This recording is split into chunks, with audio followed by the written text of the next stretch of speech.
Almost every productivity strategy out there is trying to help you maximize your time, whether it's day theming, time blocking, the Pomodoro technique, and that's not necessarily a bad thing.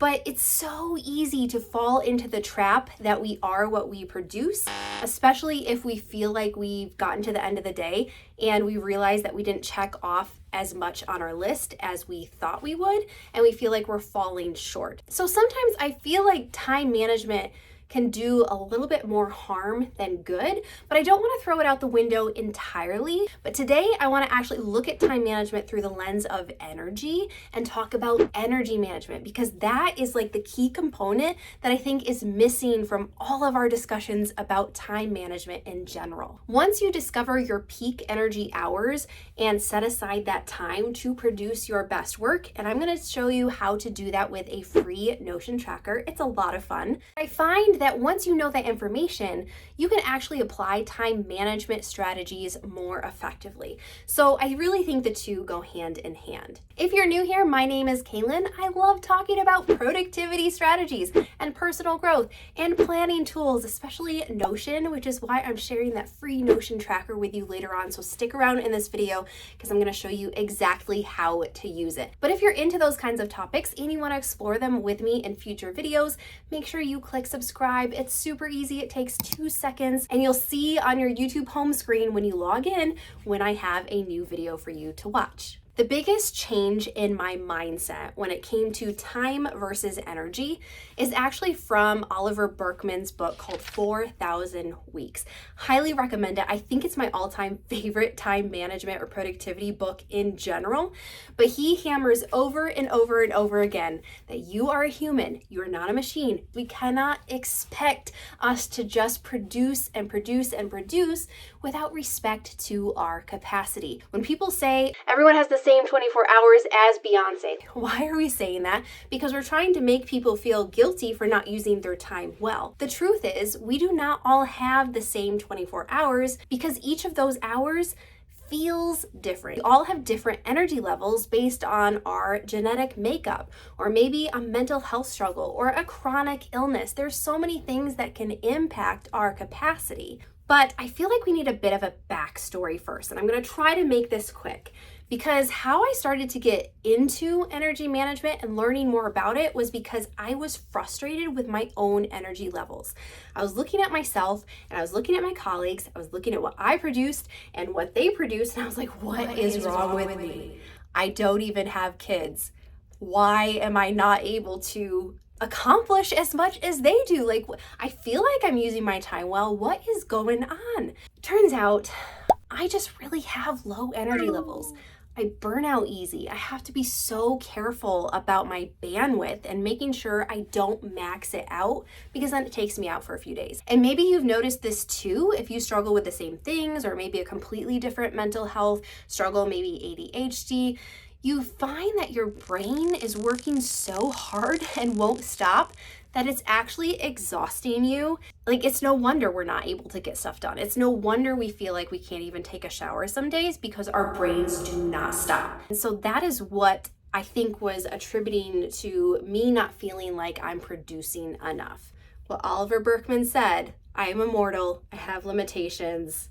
We can't do it all, but we can do some of it, and we can do some of it well if we take into account our energy levels. So that's kind of where I'm going with this, with the background of where I kind of fell into the rabbit hole of energy management, because I was already trying to manage my time as best I could, and it wasn't working.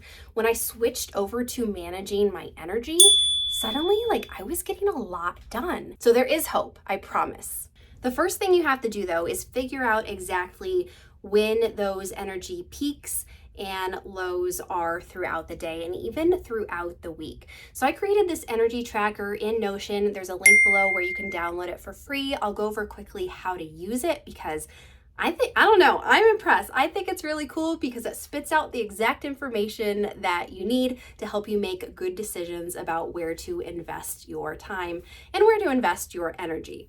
So down here, you will see daily check-in buttons. These are done in every 2-hour increments.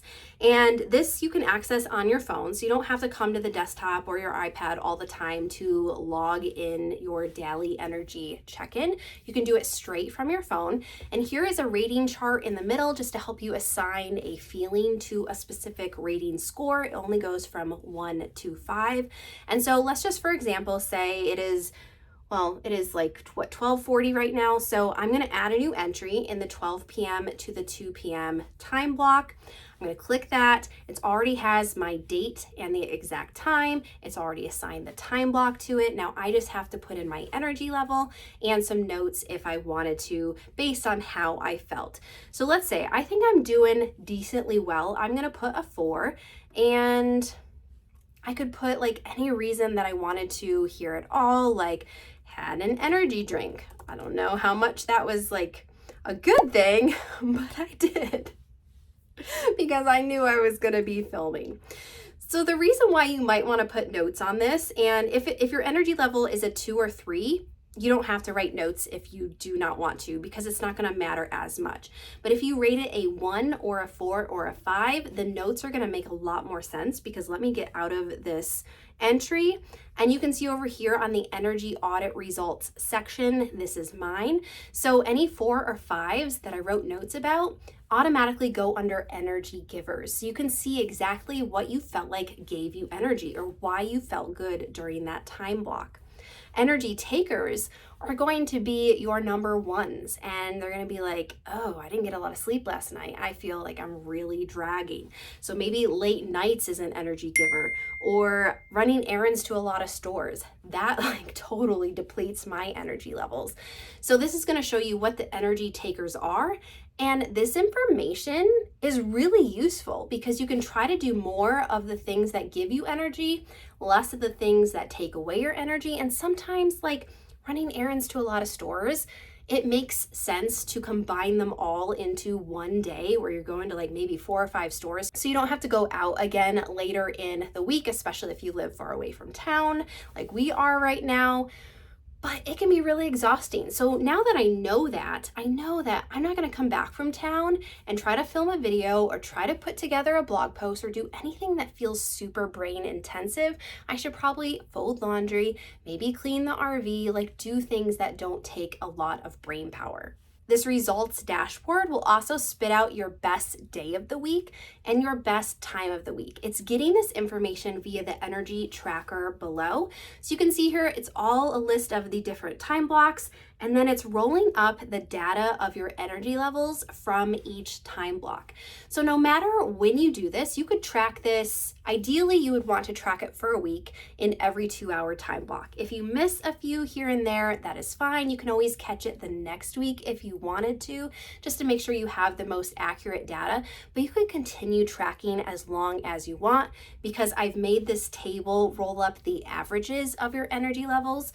So if something really crazy happened, like you had a holiday event or a wedding to go to and you had a lot of responsibilities for it and you were just completely drained, that might not be indicative of your normal natural energy level at that time on that specific day. So the longer you keep tracking, the more accurate your data results are going to be. And then the template is going to use this information and tell you, okay, you're really like high energy on Tuesday. That's when you had the most 4s and 5s. Your best time of day is going to be the 10 a.m. to 12 p.m. time block. That is my best time of day. Once you find your results, then you can help optimize your energy during those times. So this is just going to give you information about you and your natural energy cycles. Now is when we can bring in the actual time management strategies and apply them specifically to how our energy levels do ebb and flow. So for instance, day theming. If you've ever heard of day theming before, it's basically assigning a theme to a specific day. It's really self-explanatory, but this is something that totally changed the game for me, because I was originally thinking, Monday's my best day. I'm gonna schedule all my brain-intensive tasks on Monday. Well, it turns out that Monday, as I started tracking, I really was not as energetic as I thought I was. I had more energy by Tuesday. And so that made me realize Monday, I need to turn into more of a low-key day. I need to turn it into a potato day. And if you're curious what a potato day is and what I do on Mondays, I filmed a video all about that so you can work from home with me and see how to apply a potato day into your own life. Once I started doing that and not expecting myself to be crazy productive on Monday, even though I still adore Mondays, then I was able to just get some administrative stuff out of the way. And by Tuesday, I was actually ready to go. My energy levels were high. And so actually Tuesday, Wednesday, and Thursday, those I call my deep work days. And then Friday is my catch up planning day. I'm wrapping up the week. I'm prepping for next week. What did I get done? What didn't I get done? What can I roll over? So you may want to apply day themes to your specific days. You could even apply them to your specific evenings, but there's so many ideas that you can do with this based on the information that you learn in that energy tracker. The other time management strategy you might want to apply is time blocking. I did a whole video on time blocking in Google Calendar as well, so go check that out. Link is in the description. But here's how I use my time blocks effectively. Once I figured out that my peak energy time was between the 10 a.m. to 12 p.m. time block, I started blocking that off and being super religious about it. Not planning meetings, not planning errands to go to the store, making sure that that 2-hour segment was for working on Notion templates or other projects or filming YouTube videos. Like that's kind of what I'm doing right now is during that time block. Anything that I needed super focused, I would do it during that time block and I knew exactly where to assign specific tasks. And then I turn my phone on do not disturb because I want to protect that like a mother would her cub. And that is why I call it my tiger time. Got that term from Amy Porterfield. I love it. And it signals in my brain that this time is valuable and precious and I do not want to squander it. Because once you start learning when your peak energy times are, you're going to want to treat those times really differently because you know that like, okay, if I am really on my game at this time, I don't want to squander it. I don't want to waste it. I want to make sure that I am putting my high energy tasks into those time slots. And that leads me to the next thing is actually assigning an energy level to each of your tasks. This is super easy in Notion. You can get it in my free master task template. It's already built in to where every single task that you add into your Notion task list, you can choose an energy level for. And I generally try to stick to no more than 2 high energy tasks per day because that's all I can reasonably manage. And then later in the afternoon, when I'm not feeling as on top of my game, I can tackle the low and medium energy tasks. So it really helps you know where to insert your tasks in your day depending on what your energy looks like throughout the day. Now, is this practical? Because setting aside those peak energy time blocks just for you, just for something that you want to work towards and your goal that requires a lot of brain power, it's nice. It's very idealistic. It's assuming that you have that time block free and you're not running kids to school or picking up kids, or it can be hard to rearrange your schedule like that into what is that most ideal version of what you would like to have happen. Here's what I would say. As much as you can control, knowing that we can't control everything, try to maximize your energy based on those peak energy times and low energy times, if you can at all possible.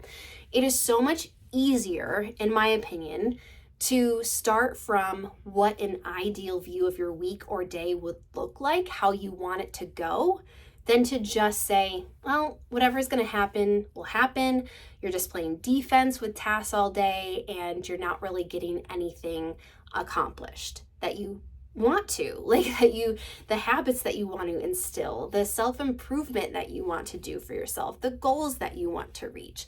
So I find it's much better to start with an ideal version of what you want your day and week to look like than to not have any structure or template at all. And of course, you have to make changes. Sometimes I do have to work on higher energy tasks in lower energy time blocks. And so I do the best I can to minimize those energy takers to make sure that my baseline energy level will be as good as possible, even if it's not my max energy time. I hope you enjoyed this video and this topic.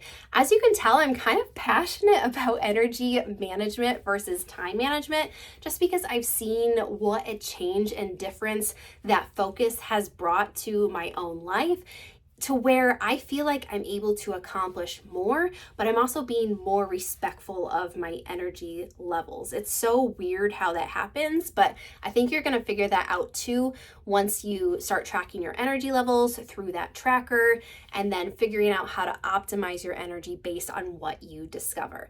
So if you did like this video, I would love for you to give it a thumbs up. Subscribe if you're new here. This is a great video for you to watch next. It's all about time blocking in Google Calendar and how you can maximize your peak energy times. Plus, it's really fun to color code a calendar, and I'm sharing my exact hex codes so that you can create a calming and cohesive calendar that you are excited to check and to use every single day. Thanks so much for watching and joining me here, and I will see you in the next video.